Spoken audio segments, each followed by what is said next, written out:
Probably more heavier wrestling. Probably make it a snooze fest. You want? I don't think you want to hang out on his feet as much. If he approach it like he's fighting the same guy that fought in August, I think it'd be a shorter night. You know, like that was about 40%, 50% of what I am. I remember like even was fighting. Yeah, I remember thinking in my head like, this guy ain't that good. My body just weren't working for some reason. In my head, I'm thinking he's not that good. You know, but couldn't get my body to work. It just weren't working for some reason. Man, that is something I did not expect to come out of Leon Edwards about Kamaru Usman of all people, a guy who was beating him already and was dominating their second fight, other than the takedown from the first round and the knockout in the fifth. To go and say that when he was fighting Usman, he was just able to tell that Usman wasn't that good. How can you believe your opponent is not that good when he's easily beating you for like 80% of that fight? I'm starting to believe that he doesn't actually think this, but we've seen champions before who get the belt for the first time. They underestimate their opponent and lose it. We saw this with Cody Garbrandt versus TJ Dillashaw. We saw this with Luke Rockhold versus Michael Bisping. Amanda Nunes versus Juliana Pena. Deiveson Figueiredo had some things to say about Brandon Moreno that seemed like he was underestimating him. And there's many others who have gotten that belt and lost it because they didn't take their next opponent too seriously. And it's different in this case because Leon already lost to this guy before. So it makes me think that there's no way he believes that Usman is not really that good. Because he did mention about what Kamaru Usman probably tried to do in this third fight. He's going to look to wrestle. He's going to try to make this a boring fight. And he says that Usman does not want to stand with him. Right after saying that, he says that Usman is not good. It honestly seems like he's trying to get in Usman's head to stand with him in the fight. And another reason why this makes sense is because when you actually look at that second fight, Leon didn't have many answers for the wrestling. He was getting taken down almost every time Usman attempted a takedown. The knockout came, and the majority of Leon's strikes only came when Usman was focusing on striking with him. But whenever Usman focused on wrestling with him, Leon just didn't have many answers. So of course he's going to want Usman to strike with him and try to get into his head to stand up instead of going to the wrestling. And he's calling wrestling boring. He's calling it a snooze fest. This does seem like something he's intentionally doing here to try to get in Usman's head. And don't forget, how was Leon getting up from the ground? He was always giving up his back every single time. This even stemmed back to the first fight, so it's a repeated pattern that he's always had his entire career. Usman, who lacked any offensive Brazilian Jiu-Jitsu, never got his back, never got in for the hooks,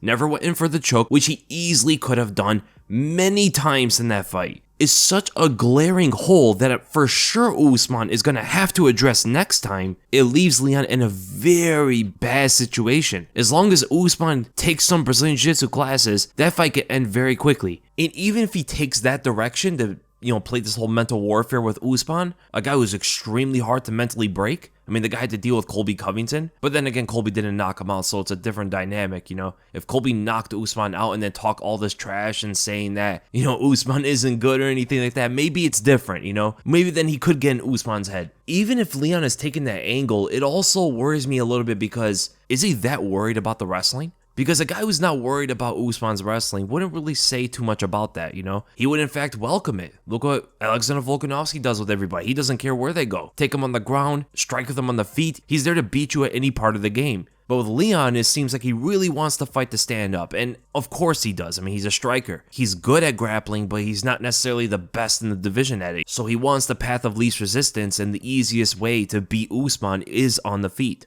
But I don't think this is going to affect Usman, really. I think Usman's mental is so strong. I think he knows exactly what he's going to have to do. And Leon also mentioned it in that interview with Ariel, and he said that Usman doesn't have any more distractions. Before he was looking at fighting Canelo and a bunch of other big money fights. But that also could mean that with his entire focus now on Leon Edwards, he could be facing an even more dangerous Usman than ever before.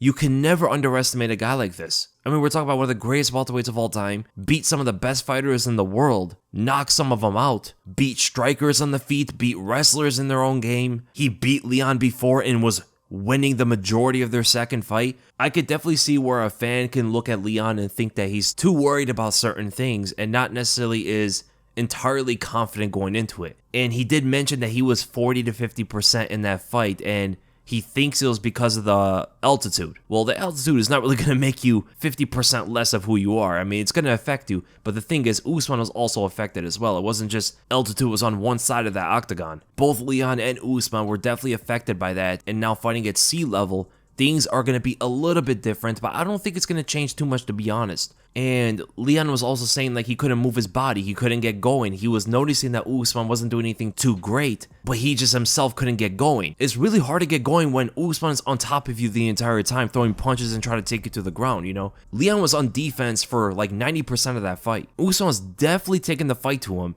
being very aggressive, putting on the pressure, and making the fight look like he was going to win by the end of it. But Leon found the perfect shot. But how many of those perfect shots are going to come? Some people will say, you know, Usman has to be perfect for 25 minutes, but I don't really buy that too much because, number one, Usman can also knock Leon out. He has that kind of power. And number two, Leon is not a guy who's getting knockouts all over the place. Usman's already fought bigger knockout artists than Leon Edwards and didn't have to worry about being perfect for 25 minutes. That narrative is only true for certain kind of fighters. Guys like Francis Ngannou, guys like back in the day Dan Henderson or Yoel Romero, etc. These are the guys that stay true to that narrative, but not necessarily Leon Edwards. The guy's extremely technical, is not relying on his power or precision like that to knock you out. He'll find it in the moment if it presents itself, but it's not like he's chasing it, you know? And it's not like that's his only way to win.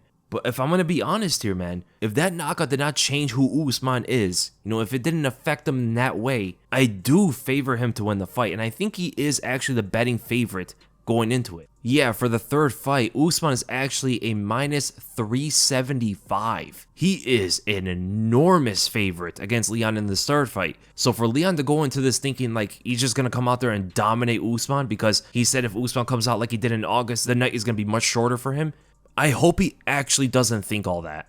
I hope he actually doesn't think that Usman is not good. I hope he actually doesn't think that he was at 40 to 50% and Usman wasn't. Usman was actually at 30%. But yes, I do also favor Usman in this third fight. I think stylistically it is a tough fight for Leon no matter how many times he fights him. And with the power to end the fight any moment, we've seen Leon get hurt by Nate Diaz for an example. He did eat some big shots by Usman in that second fight. And the wrestling in the first and in the second fight has shown to be more than enough to deal with Leon when it comes to the ground game. Leon doesn't have many answers for Kamaru Usman's wrestling. It's only when Usman starts to strike and focuses more on striking is where Leon is able to find his shots. Anti-wrestling is not really something that Leon was able to show anybody against Usman. Maybe things change in the third fight. Maybe, in fact, he does get so much better, but it is left to be seen. Because the guy just got the belt. It took him a long time to get there, but it seems like his life may have changed with all the sudden attention he's getting that he never got before. Everybody wants to talk to him. Everybody wants to be around the champion, and I can imagine it could be difficult to handle that sort of thing.